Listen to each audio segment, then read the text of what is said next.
Assalamualaikum warahmatullahi wabarakatuh. Hai teman-teman semua, kenalin namaku Alvina Sativa dari kelas 12 MIPA 2 dan selamat datang di Atas Podcast, suara milenial di era digital. Alhamdulillah di kesempatan kali ini aku bisa nemenin teman-teman semua dengan bintang tamu kita yang udah hadir di depan kita. Langsung aja kita sapa. Halo Sheryl.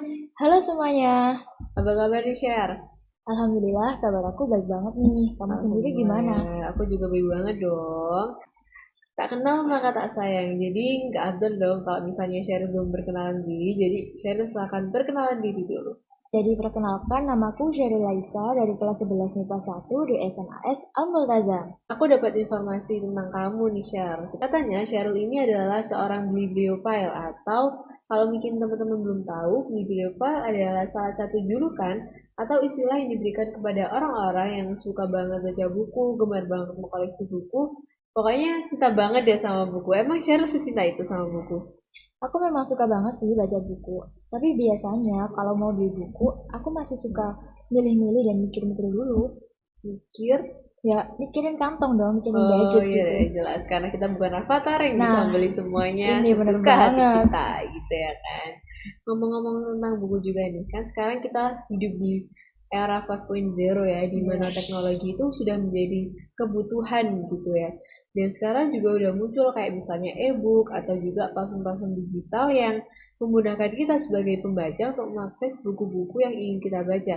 Kalau Sheryl sendiri nih, Sheryl prefer buat milih buku yang ada fisiknya nih berbentuk fisik atau buku yang model e-book kayak gitu. Aku lebih suka buku yang berbentuk fisik ya. Karena aku memang suka mengkoleksi buku di rumah. Tapi kayak yang kamu bilang tadi, sekarang kan udah serba canggih. Iya. Jadi buku-buku sekarang udah ada yang versi digital atau elektronik. Selain pakai buku yang cetak, sekarang aku juga pakai yang versi digital itu. Jadi kita harus tetap mengikuti perkembangan zaman gitu Nah, ya iya kan. benar Terus banget. ngomong juga tentang e-book, tentang platform digital, dua hal ini kan selalu berkesinambungan gitu ya dengan yang namanya digitalisasi. Nah, kayaknya Sheryl juga pasti tahu nih kalau misalnya pemerintah Indonesia saat ini sedang mencanangkan digitalisasi sekolah. Sebelum bahas tentang keefektifannya nih, aku mau tanya dulu ke Sheryl. Emang Sheryl tahu apa itu digital school nih? Digital kan berhubungan dengan teknologi. Iya. Jadi menurut aku digital school mungkin bisa diartikan sebagai sistem sekolah yang menerapkan teknologi dalam setiap aspek belajarannya. Kalau dilihat-lihat nih, kayaknya pemerintah memang benar-benar menginginkan sistem pendidikan di Indonesia berubah total. Yang sebelumnya cuma bermediakan papan tulis atau manual, sekarang jadi serba digital. Ya menurut kamu sendiri nih, digital school tuh kayak gimana sih? Ini adalah salah satu upgrade pemerintah di pendidikan gitu ya, dimana yang dulu ya cuman pakai papan tulis, terus ngumpulin buku tugas, ingat banget gak sih? Terus sekarang kita udah yang kayak via Zoom Meet, terus juga ngumpulin tuh udah yang kayak link atau pakai Google Form gitu. Kita kan udah tahu nih apa itu digital school nih ya. Terus kalau bahas tentang keefektifannya nih, menurut kamu efektif nggak kalau misalnya seluruh sekolah Indonesia akan dijadikan digital school gitu atau sekolah yang berbasis digital? Efektif sih, karena dengan adanya digital school ini, para pelajar bisa mengeksplor lebih banyak informasi dan berkreativitas secara lebih bebas, karena jangkauan mereka jadi lebih luas. Dan digital school ini juga berperan penting untuk menambah skill para pelajar dalam menggunakan teknologi. Ya, contoh nih dari kita aja nih, kita kan tinggal di pesantren. Iya. Kita pasti jarang banget kan menggunakan teknologi dalam kehidupan sehari-hari. Nah, dengan adanya digital school ini, kita bisa tetap belajar tentang teknologi walaupun setiap hari kita nggak pakai teknologi kayak gitu. Dan menurut kamu efektif nggak? Kalau misalnya menurut aku nih, kalau dibilang efektif ya efektif, cuman kalau dibilang nggak efektif ya ada nggak efektifnya juga gitu. Kalau misalnya efektif ya kayak pemaparan kamu tadi secara benar banget.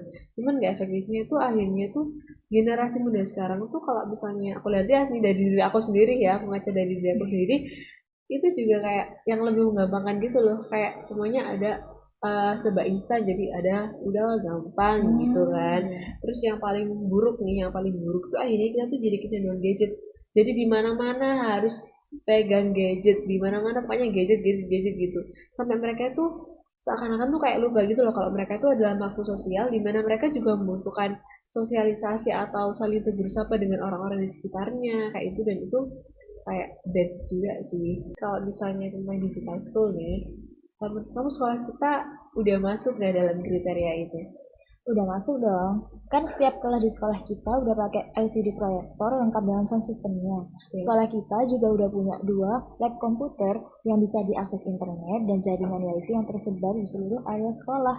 Dan yang paling penting, kita juga udah punya website official. Dan semua yang aku sebutin tadi termasuk kriteria sekolah digital 1.0. Iya, Tapi kamu udah bener. tahu kan tentang tingkatan-tingkatan school digital? Tahu banget dong. Jadi tingkatan digital school itu ada 3.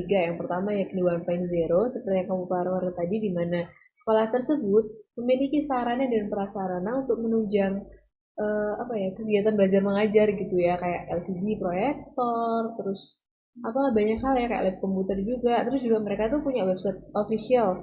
Terus yang tingkatan kedua ini 2.0, di mana sekolah tersebut juga sama kayak 1.0, cuman mereka itu ada tambahan sedikit. Ini mereka itu punya kayak aplikasi atau platform digital yang memang dibuat dan dirancang khusus bagi siswa atau gurunya untuk melakukan eh, kegiatan belajar mengajar gitu ya. Yang ini terakhir yakni 3.0, di mana sekolah tersebut tuh hampir 100% menggunakan teknologi. Jadi kayak hampir nggak ada tatap muka sama sekali gitu ya kan. Kalau menurut kamu seluruh sekolah di Indonesia ini dituntut untuk digital nih, dituntut untuk bisa berbasis digital, emang Indonesia mampu nih melakukan itu gitu? Pertanyaannya gede banget ya. Iya. Indonesia mampu nggak Iya, gitu ya? mampu nggak gitu kan? Kalau mampu sih mampu-mampu aja ya, namanya Indonesia. Nah, Indonesia gitu. Tapi menurut aku pertanyaannya bukan ke mampu atau enggaknya, tapi lebih ke merata atau enggaknya. Yang aku tahu nih, pemerintah kan mau membagikan 190.000 unit laptop kepada 12.000 jenjang pendidikan. Iya. Nah, ketika bantuan-bantuan itu jatuh ke sekolah-sekolah yang ada di perkotaan, di mana para pelajar di sana dominan udah bisa membeli laptop sendiri. Iya. Jadi bantuan kayak gini mungkin terkesan mubazir gitu Iya, ya. kayak nggak guna juga. Iya, karena mereka udah punya semuanya. Iya. Jadi seharusnya bantuan-bantuan seperti ini lebih ditekankan ke sekolah-sekolah yang jauh dari perkotaan. Iya, kayak di pelosok-pelosok Iya, gitu benar nggak sih? banget. Iya sih, itu kamu sebutin tadi itu kan salah satu program pemerintah ya untuk merealisasikan digital school, pemerataan digital school di Indonesia. Dan pemerintah juga punya program lagi nih, Syar, yang itu terdiri dari 3 elemen. Yang pertama yakni kurikulum merdeka, yang kedua yakni guru penggerak, dan yang ketiga yakni profil pelajar Pancasila. Di mana di sini setelah aku ngorek-ngorek dari guru-guru di sini juga, itu antara murid dan guru itu sama-sama dituntut untuk paham akan teknologi. Jadi bukan hanya gurunya yang paham tapi muridnya enggak, atau muridnya paham tapi gurunya enggak. Jadi mereka sama-sama dituntut untuk paham teknologi di kedua belah pihak. Terus juga mereka itu akhirnya dituntut untuk mengeksplor semuanya itu benar-benar universal semuanya gitu. Setelah kita juga udah menerapkan apa yang kamu bilang tadi loh. Meskipun cuma kelas 10 sih, aku sendiri nggak ikut merasakan. Tapi aku melihat mereka belajarnya itu lebih enjoy karena mereka tidak terfokus ke satu jurusan aja. Jadi mereka bisa menemukan kemampuan atau bakat mereka yang lebih menonjol ada di bidang apa. Di kelas 12 nih, itu juga merasakan sih, dimana kan kalau misalnya tahun lalu itu kalau misalnya mau masuk kuliah itu kan ada yang namanya pengelompokan peminatan, kayak misalnya Saintek, terus Soshum, dan di tahun besok ini itu dihapuskan. Jadi lagi tuh kayak istilah misalnya anak IPA ngambil hanya anak IPS, atau misalnya anak IPS yang nggak bisa masuk ke anak IPA, itu udah nggak ada lagi. Jadi semua itu bisa meratakan di sini. Kayaknya udah banyak banget ya share kita ngobrol-ngobrol hari Iya, banyak ini. banget. Udah dari A sampai A lagi Apalagi gitu ya. ya. Ya, sebelum aku mau nutup podcast kita hari ini, aku mau ngasih satu quotes yang aku dapat dari salah satu juru perdamaian dunia, Apaan di tuh? mana beliau itu mengatakan kayak gini. Technology is a useful servant but a dangerous master. Jadi artinya itu teknologi itu adalah hamba yang sangat berguna tapi juga seorang majikan yang berbahaya gitu. Maksudnya mungkin kita harus bijak-bijak dan menggunakan teknologi, ya Iya, kan? bener banget. Ya, Jadi jangan kayak sampai kita tuh sampai diperbudak oleh teknologi. Padahal yang sebenarnya harus kita lakukan adalah kita memanfaatkan teknologi itu gitu ya. Terima kasih atas perhatiannya. Aku Alvina. Dan aku Sherry Laisa. Kami berdua pamit undur diri. Wassalamualaikum warahmatullahi wabarakatuh.